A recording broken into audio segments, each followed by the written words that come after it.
the call for papers to which I responded was by any standards, inclusive and open. Just about the only stipulation was that we should deliver papers that contain, quote, some form of conceptual thinking, unquote. And having written the paper, I confess that I'm now slightly unsure that I have fulfilled the brief. Underlying this paper today are my attempts to grapple with the concept. But what I've been unable to do is to share with you, to write up a paper that will deliver the product of that work. Instead, what I've put together is something more like a documentation of the process. So I will have to rely on your generosity in deciding what, if anything, this all adds up to and whether or not it counts as conceptual work. So my paper is going to have 3 parts. Part 1, Hodgins' novel. In Hodgins' 2007 novel, A Free Life, poetry doesn't seem to count. Over the course of 620 pages or so, we follow the novel's protagonist, Nan Wu.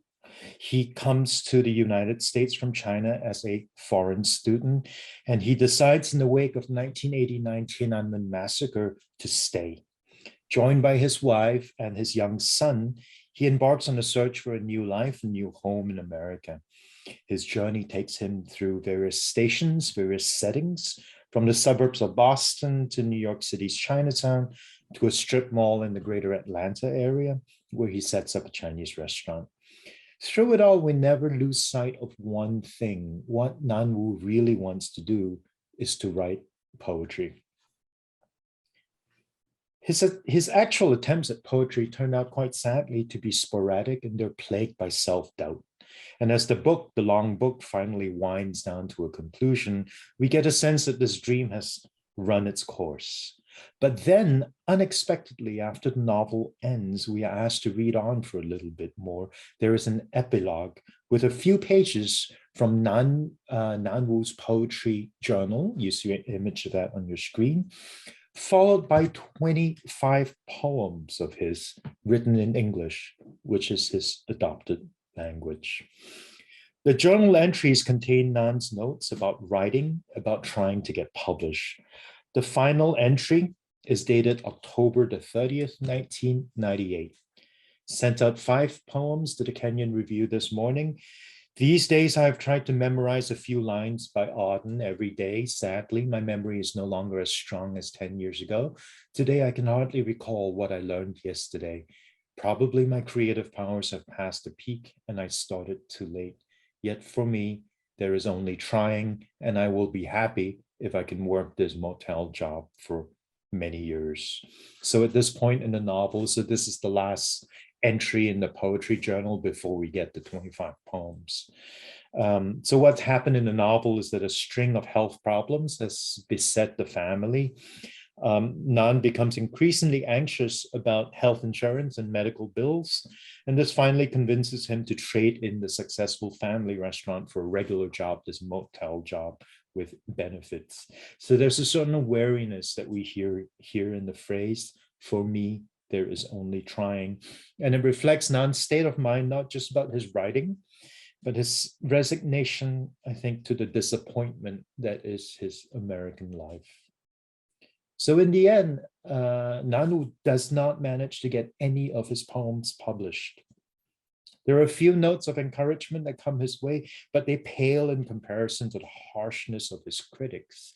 And these are quoted in his poetry journals, these terrible reviews that he gets. One editor, Gail Upchurch, is cited several times in his journal. What she has to say about his poetry is really quite devastating. "I admire your courage. I should let you know that you're wasting your time. English is too hard for you. You may be able to write prose in English eventually, but poetry is impossible. The way you use language is too clumsy. For a native speaker like me, it almost amounts to an insult.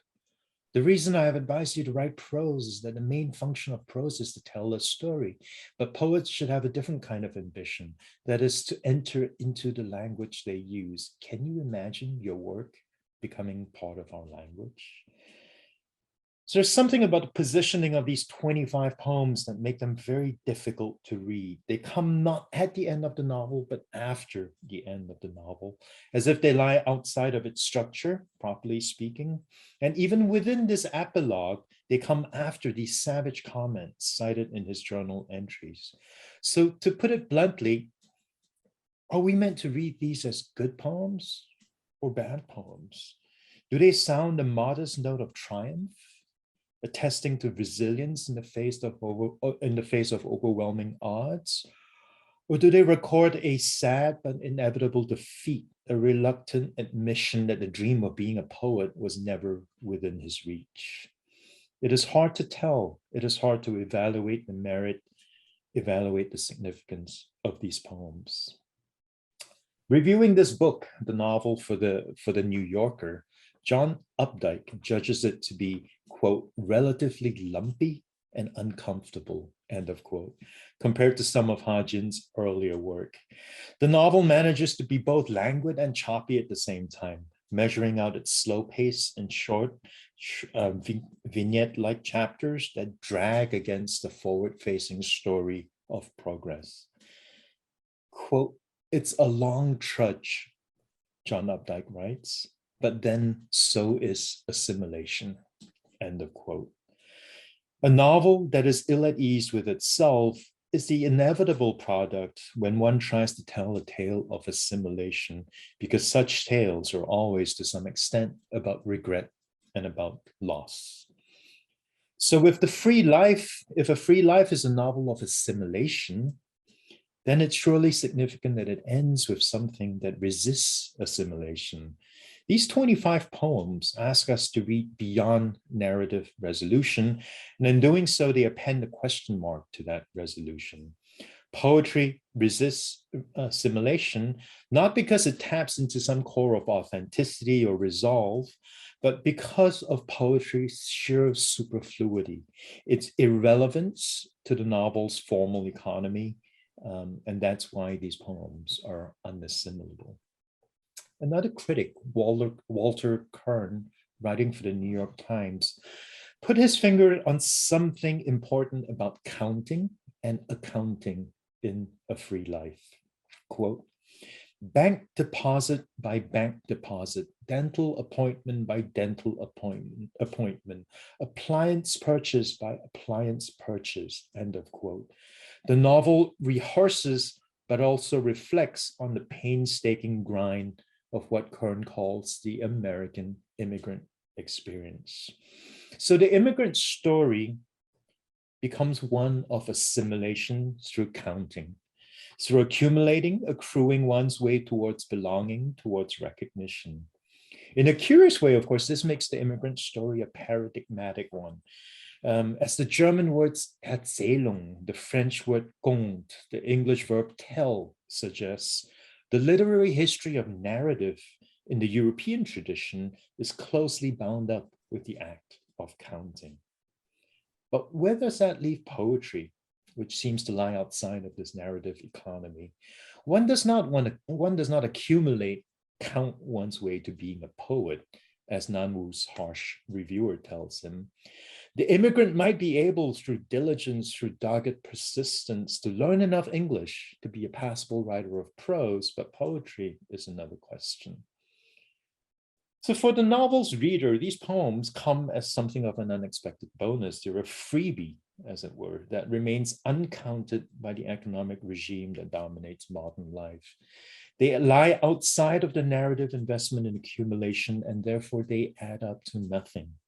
Perhaps by adding up to nothing, they question the coherence, the closure of a narrative that is about accumulation, counting, and assimilation.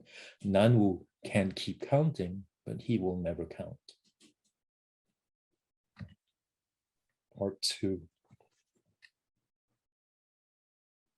Among all forms of literary writing, isn't poetry the one most dependent on measure and on quantification?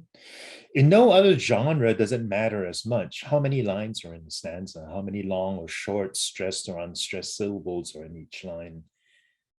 Counting doesn't explicitly come up in Nanwu's poems, but there is one that I think raises interesting questions about it. It's the second to last poem called An Exchange. It's a poem in 3 parts.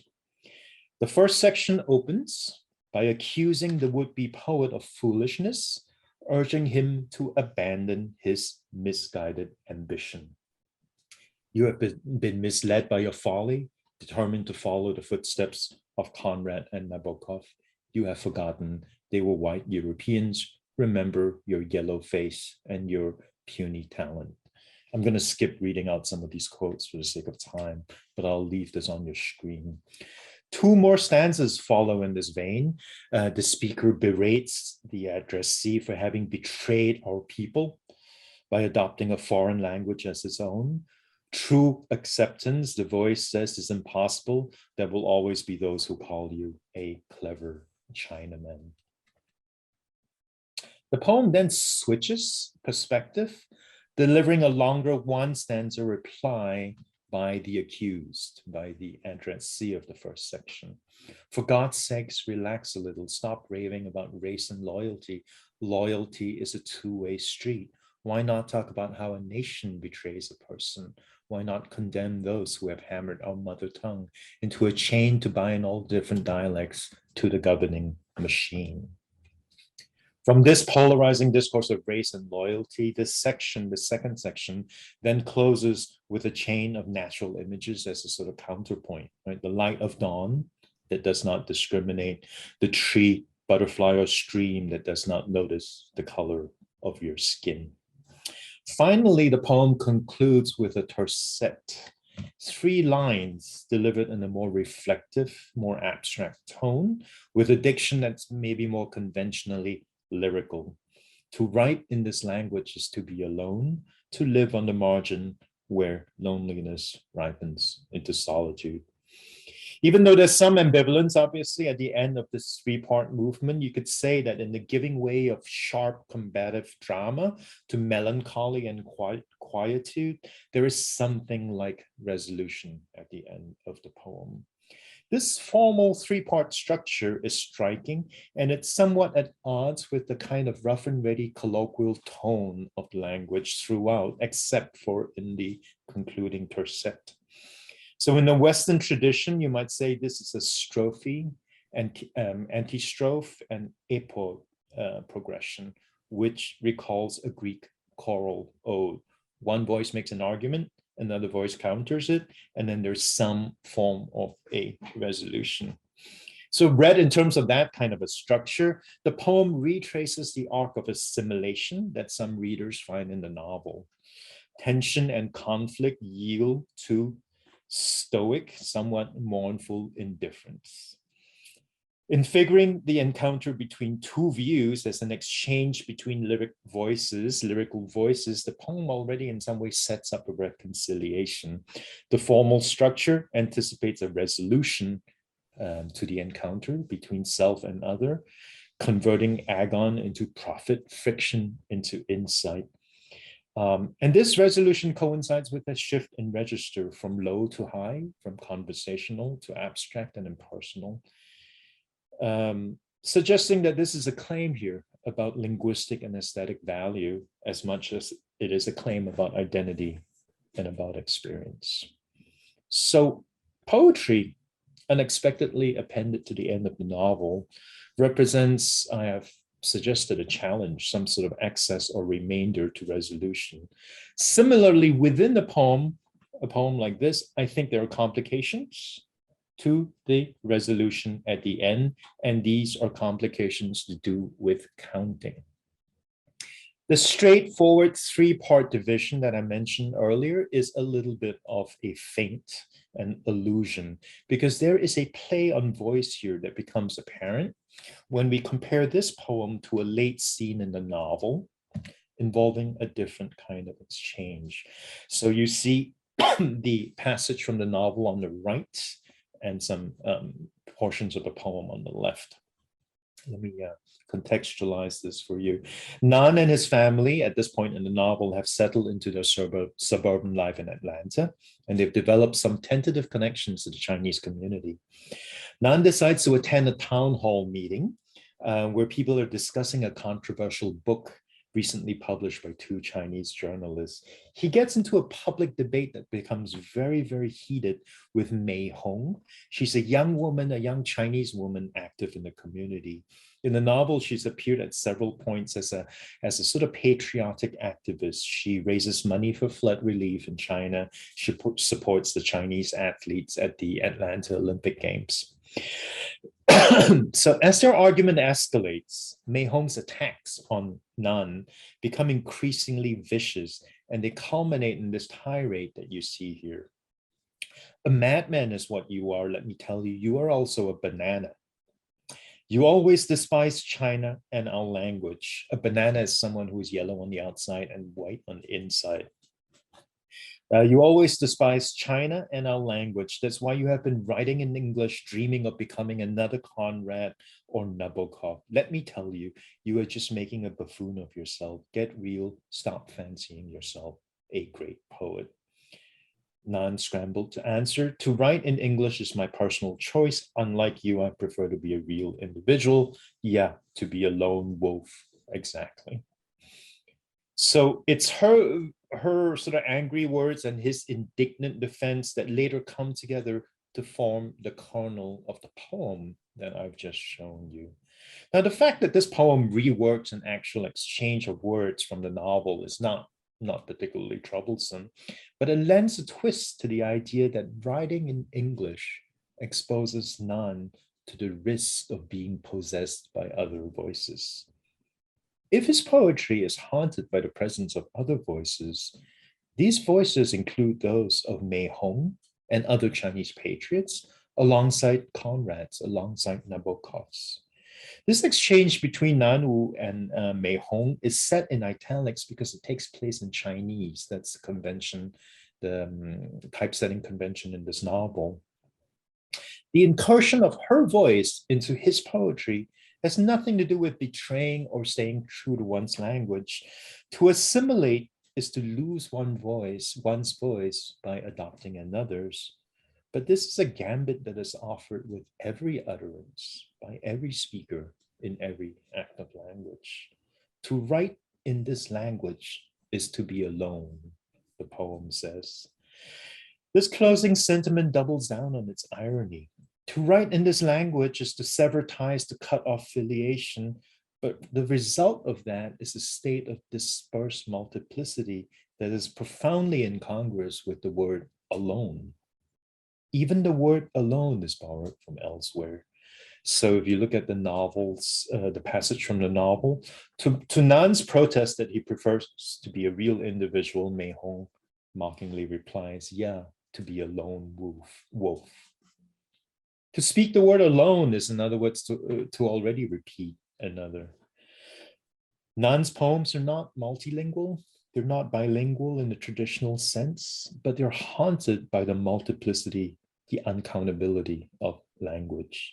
Each poem, each word resounds with the echo of another, of an elsewhere and otherwise. The novel is, I think, much more interested in this uncanny resonance across language than it is with some abstract choice on Nan's part between English or Chinese. There are, in fact, many conversations in the novel that point out the mistake of thinking about either English or Chinese as one language. A poem like The Exchange dramatizes this by challenging the isomorphisms that let us equate one strophe with one voice, with one person. Nan's dilemma is real, it is individual, it is that of the immigrant poet who has chosen to write in a language that is not his own. But at the core, the risks that he takes on are those that every poet confronts. His anxiety is one that afflicts every attempt at poetry. To recognize this is not, I think, to think less of his struggle, to diminish his experience. It's perhaps the opposite. What Nanwu's writing teaches us to do is to listen for a migrant voice, to watch for the tracks of a fugitive word every time we read a poem. All of this is only possible if we unlearn what we think we know about counting. Part three. Sorry, part three.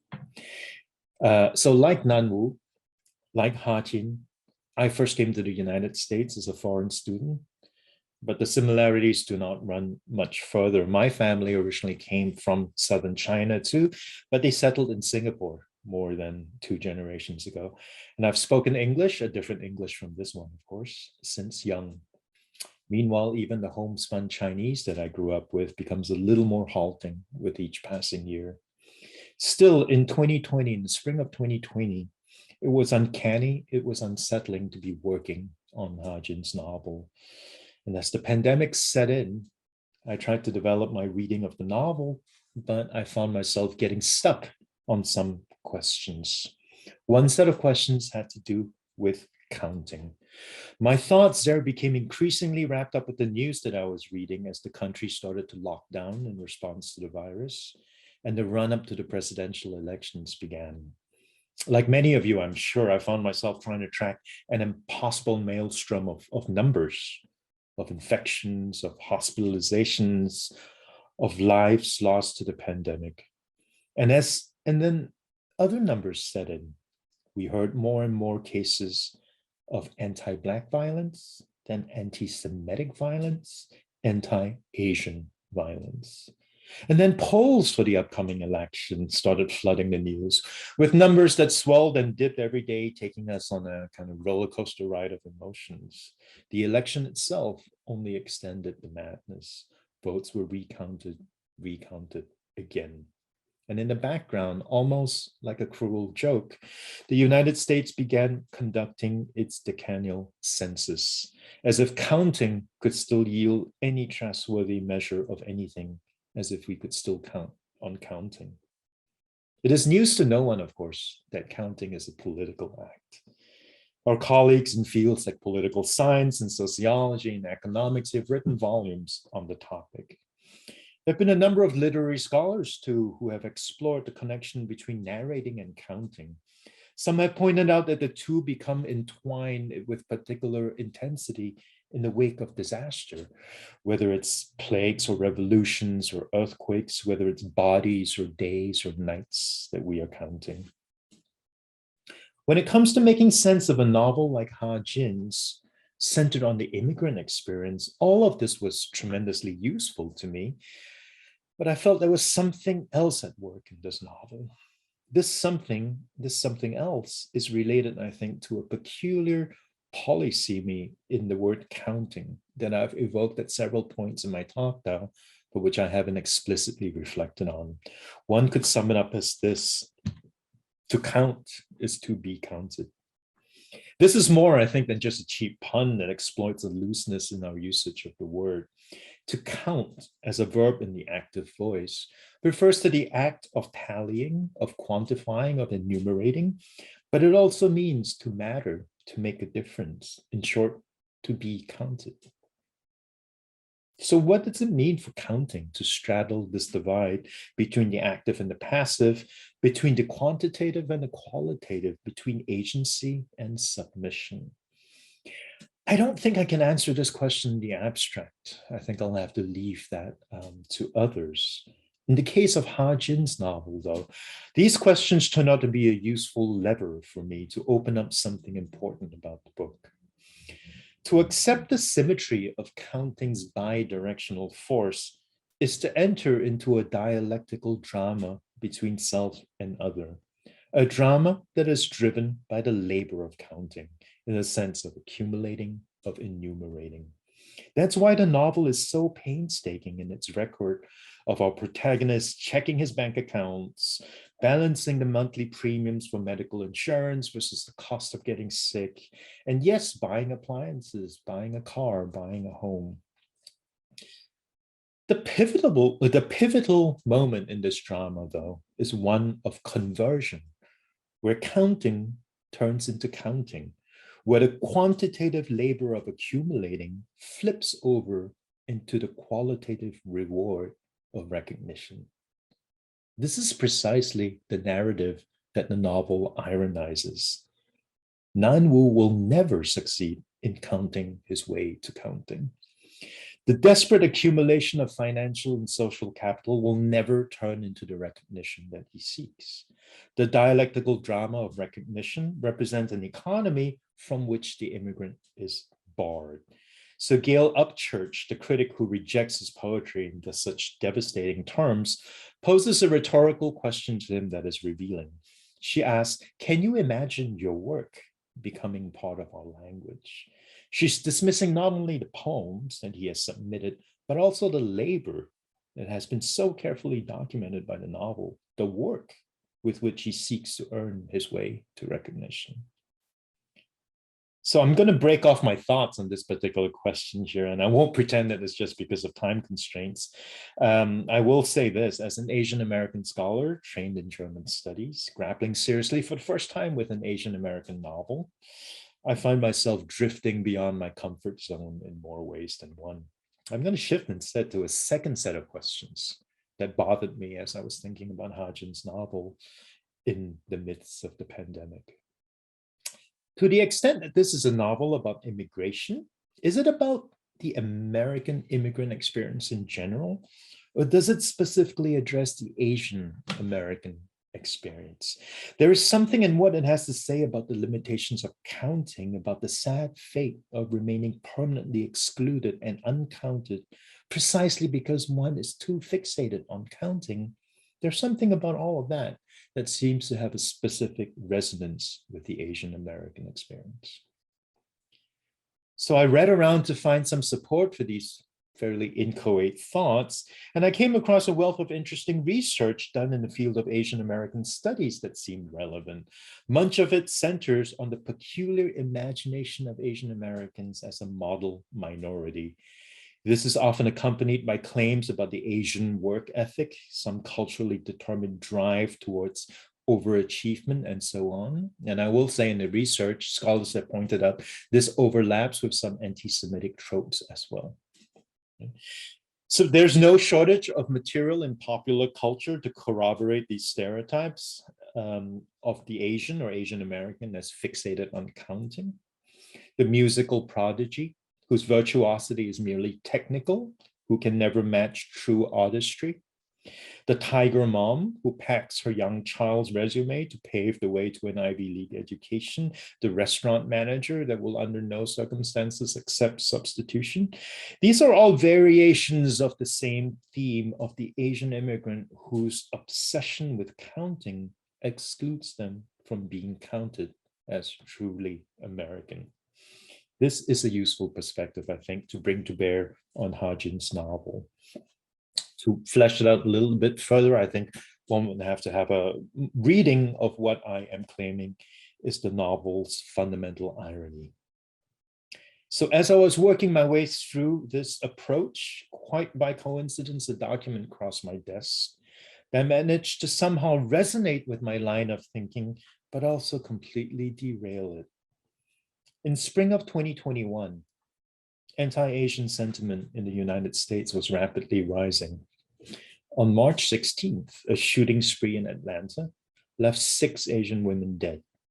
Just 2 weeks later after that incident, on April 1st, 2021, Brown University published DIAP 2, the document that outlines the university's commitment to diversity and inclusion, first articulated in the DIAP document of 2016. Reading the DIAP publication left me scratching my head. Here are 2 salient passages for comparison, one from the original DIAP of 2016, one from the 2021 DIAP 2. I'm not going to read out these quotes. I'm just going to read out the bolded section that's relevant in 2 comparable passages where the DIAP documents define the groups that they're talking about. These groups, in the 2016 version, it says these groups identified in this document as historically underrepresented groups, as well as women in STEM and Asian and Pacific Islanders, AAPI, in the humanities and social sciences, have been identified by the US Department of Education as groups that continue to have limited participation at the graduate and faculty levels in higher education, And if you look for the reference in the 2021 DIAP document, you won't find it because it is not there. So the difference, to put it more bluntly, the omission, I think, is quite conspicuous. So in the weeks that followed the publication of DIAP 2, I wrote to the Office of Institutional Equity and Diversity. I wrote to other Asian American colleagues on campus. A group of us even met with the provost. Many of those conversations were useful, but a year later, I still find myself perplexed by this omission, still trying to understand what it means for the Asian American to count when it's convenient and to not count when it's not. I want to bring my talk to a close today by distilling a few points from those conversations. One, I was told that the term AAPI had been identified as a group that needed to be disaggregated. It was too large, it was unwieldy, it ignored the difference between East Asian, South Asian, Southeast Asian, Pacific Islanders, etc. Two, there was apparently some confusion about whether the Department of Education had ever considered AAPI to be underrepresented in the humanities and social sciences, despite what the 2016 DIAP says. I was told we couldn't find the source. So I understand conceptually both of these points, but they didn't quite seem adequate to me. Or to put it more precisely, maybe these points struck home in discomforting ways because they resonated with a place of worry in me, a place of worry produced by external images and stereotypes of the Asian American, but also deep-seated anxieties that I carry about my place at the table as an Asian American scholar when it comes to conversations about race, diversity, and inclusion. Why would a call for disaggregation, for more careful counting, lead to a group being omitted entirely instead of being included in more granular ways? It's as if we cannot at all be counted, as if we leave no legible statistical trace because we exist only as an uncountable mass. The point about the Department of Education is, I think, even more brutal because it contains a twofold claim: that we were only included in the first place because of sloppy counting, of miscounting, and that we are not, after all, underrepresented in the humanities and social sciences. Both of these points seem to coalesce in one message to me. Asian Americans do not count because, to misappropriate here, a chillingly Malthusian line from Thomas Hardy, we are too many. I have tried to make that case, make the case today that counting is not just about quantification. Bound up in it is an act of representing, but also the right to be represented. Similarly, I think the question of over or underrepresentation needs to be approached more capaciously, not just thought of in quantitative terms. This is crucial not just to debates about diversity and inclusion, not just to the identity politics of any particular community. Regardless, I think, of our institutional positions, of our disciplinary fields, we could all benefit from reflecting on our assumptions about which voices, which lives, whose stories count. Thank you.